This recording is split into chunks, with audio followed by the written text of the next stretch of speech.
Sexualia TV. Hola, soy Cariela, pedagoga y filósofa, y esto es Sexualia TV. El día de hoy hablaremos sobre el origen del matrimonio. Si quieres, te invito. Vamos.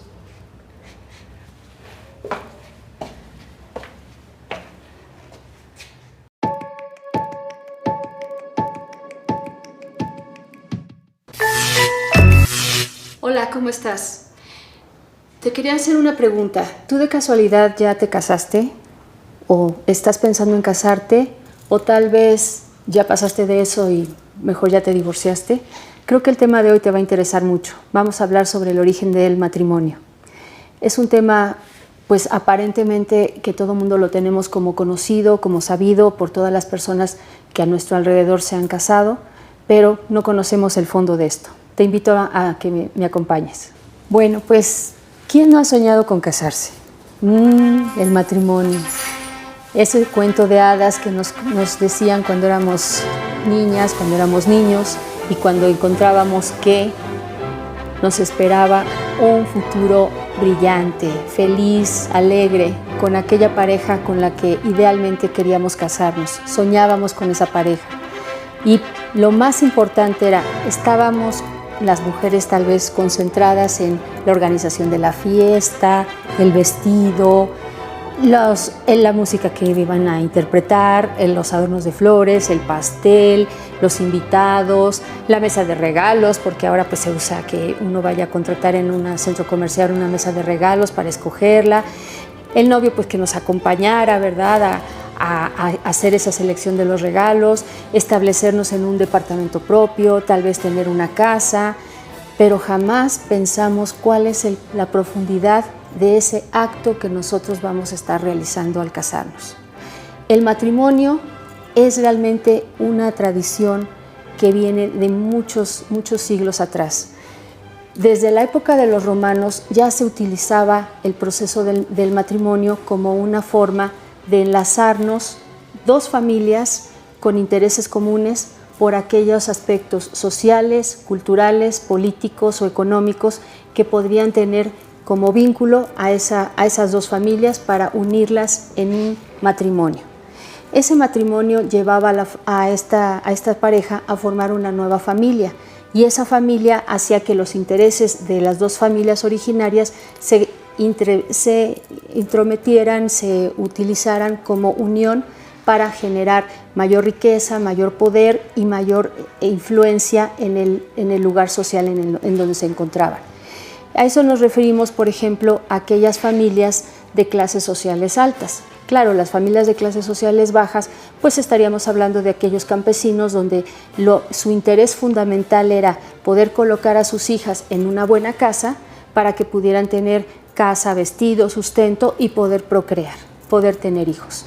Originalmente el matrimonio era simplemente la unión de un hombre y una mujer con autorización de sus padres, que se daban un mutuo consentimiento donde buscaban desarrollar ese interés propio, económico, social, como les decía, o político, para poder desarrollarse en esa nueva vida. Pero resulta que el matrimonio, de ser un contrato social, progresivamente empezó a transformarse en un contrato religioso, en un contrato legal, donde empezó a complejizarse muchísimo más. El matrimonio empezó a generarse una intención dentro de la Iglesia Católica, que era en principios de la Edad Media, cuando surgieron estos matrimonios de índole religiosos. Les costaba mucho trabajo a los sacerdotes poder hacer que las personas se acercaran a la iglesia y pidieran la participación de los sacerdotes dentro de estas ceremonias. Entonces fueron los sacerdotes los que paulatinamente empezaron a darle más importancia al matrimonio religioso, porque antes, como les decía, nada más era las palabras de intercambio que se daban entre dos personas para formar una nueva familia e integrar los intereses de estas familias, en este caso de las familias romanas, que fue donde empezó originalmente a existir el matrimonio como un aspecto legal.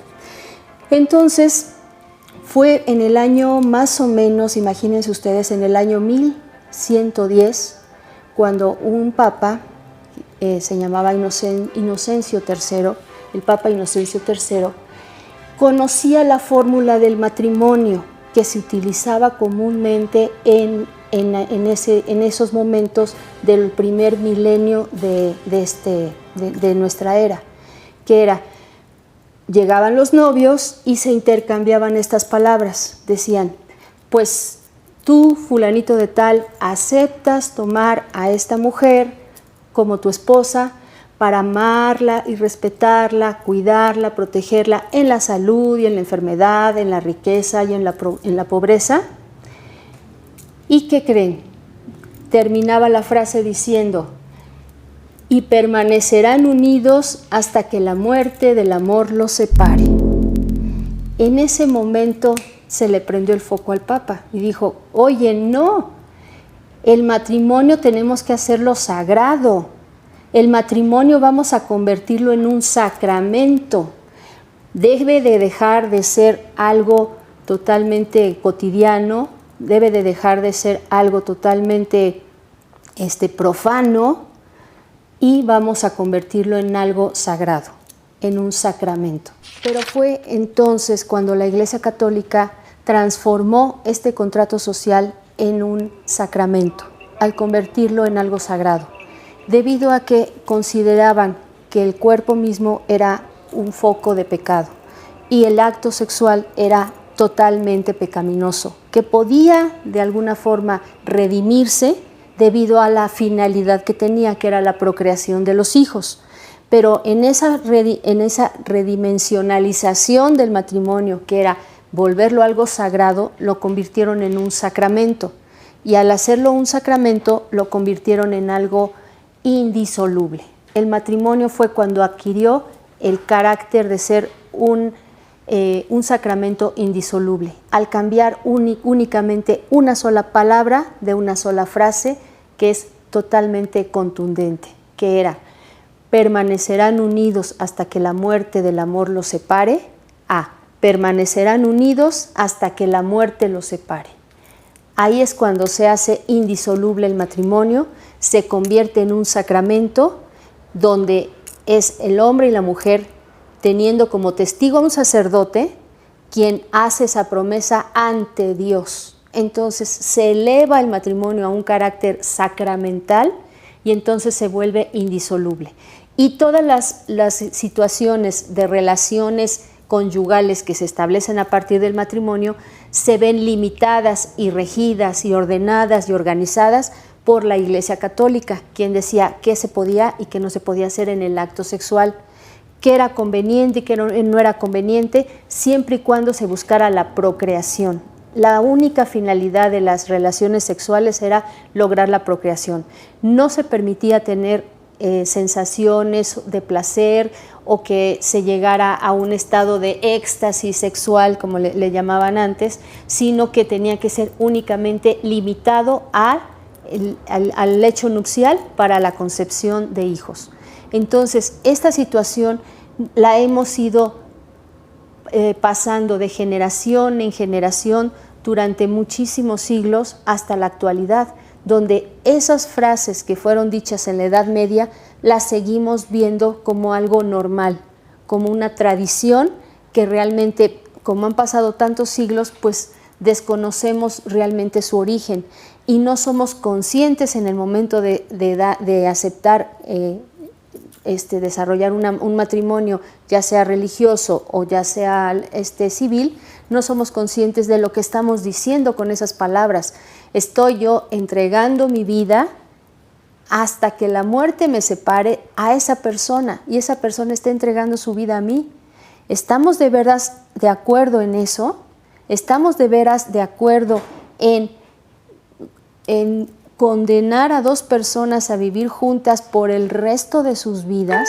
Bien, recordemos que en 1917 Venustiano Carranza, durante el largo proceso de la Revolución Mexicana, promulgó la ley del divorcio, donde se permitía a las parejas pues separarse legalmente.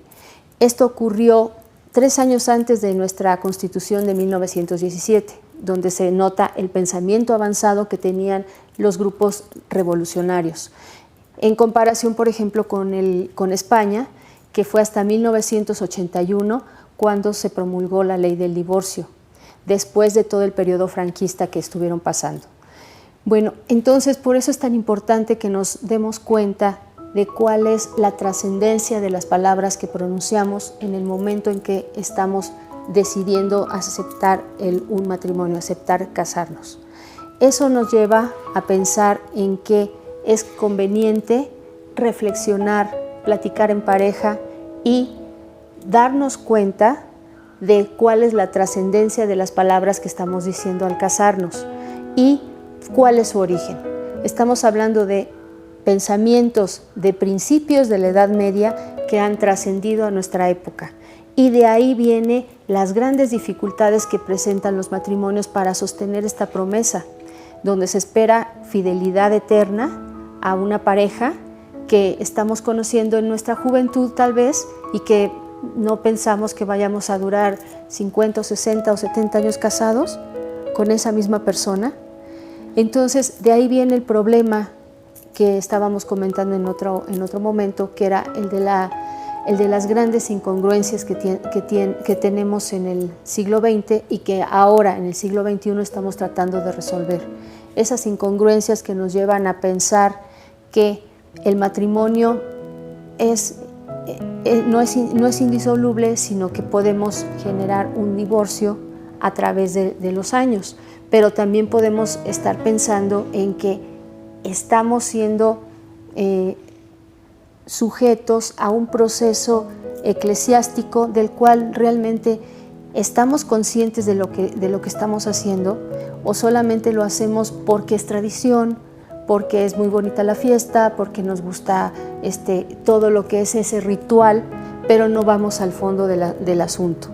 Entonces, es importante que valoremos en el momento de casarnos qué es lo que estamos haciendo y pugnar para que esas tradiciones tan antiguas puedan ser cambiadas, puedan ser modificadas, porque el trasfondo de todo esto es pensar que las relaciones sexuales son pecaminosas, son malas, son dañinas para el alma, para el espíritu, y que el cuerpo es el que está constantemente haciéndonos pecar. Por eso fue la necesidad de pensar que se elevaba el contrato social, que era el matrimonio, a un sacramento, para hacer algo sagrado, algo que era considerado como profano, como totalmente bajo y sucio para el ser humano. De ahí que viene la necesidad que tenemos ahora de encontrar en qué podemos asirnos para continuar con un matrimonio en el cual está tambaleando esos valores, porque esos valores realmente no son concebibles en estos momentos de cambio, en estos momentos donde simplemente la edad de las personas se ha prolongado muchísimo. A mediados de la Edad Media, pues una persona de 40 años ya era considerada un anciano. En cambio, actualmente sabemos que podemos vivir 80, tal vez 90 años. Y si nos casamos a los 30, imagínense, para los 90 vamos a estar casados 60 años con la misma persona. Eso es realmente inconcebible, porque estaríamos pensando en que las personas van a permanecer iguales, idénticas, desde el momento en que se casan, y que no van a tener transformaciones a lo largo de la vida. Entonces, pues sería cuestión de pensarlo, de valorarlo y de ver si la fiesta, la ceremonia y el vestido blanco valen la pena, o valen la pena realmente construir un verdadero matrimonio con promesas reales y ser realista en el momento de plantear una unión matrimonial. Bien, entonces no por eso quiere decir que no puedan existir algunas parejas que duren muchísimos años casados, más de 50, 60 años casados, y que hoy los veamos felices y unidos en el amor, unidos en paz, ya viviendo los últimos años de su vida ya en el proceso de la vejez. Pero el problema no es que lo hagan, sino que lo hagan obligados. creo que el concepto de obligatoriedad es lo que da al traste con todo lo que es el amor y lo que es la unión de pareja. Cuando es obligada, cuando es a fuerza porque tú lo prometiste, porque tú te casaste conmigo y así lo dijimos en el altar y no hay fuerza humana que lo pueda deshacer. Por cierto, no sé si ustedes sepan que solamente hay 2 condiciones bajo las cuales la Iglesia Católica permite la anulación del matrimonio. Una es cuando se demuestre que no se ha consumado el acto sexual, y 2 es que en el momento en que la pareja está diciendo las palabras, la fórmula para casarse, en su interior esté diciendo que no lo quería decir, como que se sienta obligado a hacerlo porque ya están allí, porque ya están ahí los invitados, pero en ese momento no tiene el valor de decir, no, yo siempre no me quiero casar, y entonces lo dice también forzado. Cuando se logra demostrar que esa persona en el fondo no quería casarse y estaba fingiendo la boda, entonces es otra de las causas que puede anular un matrimonio religioso. De lo contrario, es prácticamente imposible disolver un matrimonio religioso. En ese sentido, vemos por eso que existen muchos divorcios actualmente, porque muchas personas se sienten obligadas por la costumbre, por la tradición, a casarse sin estar realmente convencidas o sin saber el fondo que tiene ese matrimonio, y que las personas cambiamos a través del tiempo. No somos estáticas, sino que vamos desarrollándonos y nos vamos transformando en muchas formas. Tal vez la forma como yo me transforme para mi pareja a lo largo de los años, de repente ya no le sea atractiva, y lo que antes era agradable ahora puede ser desagradable. Y entonces se empieza a generar también un ambiente de incomodidad, de desagrado en la pareja, que lleva a estos procesos constantes de divorcio, donde se ve o se siente la persona que ha fracasado. Eso es también otro concepto que tenemos que quitar totalmente de nuestro lenguaje. El divorcio no es un fracaso, simplemente es un cambio de vida que se requiere hacer por diferentes motivos, por los motivos que de cada una de las personas tenga. Y eso de decir, ya me divorcié, ahora voy a volver a rehacer mi vida. Esa es otra frase que tenemos que borrar de nuestro lenguaje. Nuestra vida no se ha acabado porque nos divorciemos, nuestra vida continúa de otra manera, con otra persona, pero no es rehacerla, es continuarla. Por eso es muy importante que podamos nosotros valorar si podemos de alguna forma trascender nuestra conducta sexual, de vida de pareja, y transformar la vida de pareja de otras personas. Si un hombre hace 800 años, Inocencio III, pudo transformar la vida de millones y millones de personas que se han casado a lo largo de 800 años, ¿por qué no podemos nosotros, como les he comentado, ser sujetos históricos y hacer ese cambio? ¿Por qué no plantear matrimonios que tengan un límite, una fecha de caducidad, y decir, bueno, vamos a casarnos de aquí a 5 años, y en 5 años lo volvemos a replantear? No tiene por qué ser de hoy y para siempre hasta que la muerte nos separe, sino hasta que la muerte del amor nos separe, cuando ya no sintamos lo mismo, cuando ya no nos queramos igual, cuando hayamos cambiado de una forma quizá negativa para una persona o positiva para la otra, no lo sé, y valorar cómo se puede generar ese matrimonio. Cómo se pueden volver a hacer unos matrimonios que sean coherentes con lo que dicen, con lo que sienten y con lo que hacen, y que esa coherencia la puedan traspasar o transmitir a sus hijos, si es que los hay, transmitir a sus hijos, y hacer un matrimonio realmente actual, moderno, que sea flexible y que nos permita generar una flexibilidad en nuestra vida, donde nos sintamos realmente relacionados en lo más profundo de nuestra intimidad, tanto en el aspecto sexual, profesional, económico, social, familiar. Y entonces crear realmente familias felices y no familias que están a fuerza, unidas, porque una casa las detiene para divorciarse, porque no tienen a dónde más irse. También eso es muy importante. El matrimonio no tiene que ser una carga que cargan dos en una cruz, como dicen los sacerdotes, sino es un matrimonio, tiene que ser una forma de crecimiento para las dos personas, donde las dos vivan y se realicen mutuamente. Entonces, yo creo que es muy importante que conozcamos nuestra historia, conozcamos la trascendencia de lo que decimos cuando nos paramos en una iglesia para casarnos y vean cómo poco a poco lo que era un contrato social se transformó en un sacramento. Entonces, tenemos que reconocer cuáles esas palabras que decimos al casarnos y si estamos de acuerdo o no con decirlas. Si no, cambiemos la fórmula. El matrimonio es un sacramento, es un vínculo que se da de una pareja, de un hombre a una mujer y una mujer a un hombre. Es una pareja que se está casando y que la promesa se dicen entre dos. Entonces esas promesas se pueden cambiar. Se pueden cambiar siempre y cuando reflexionemos y estemos de acuerdo con ello. Les pido que si tienen algún comentario, alguna pregunta, alguna duda, que puedan comunicarse con nosotros y podamos nosotros contestarles. Denle like si les gustó y inscríbanse a Sexualia TV para tener más contenidos como estos y recibir información extra acerca de los temas que vamos tratando. Muchas gracias y nos vemos en la próxima cápsula. Hasta luego.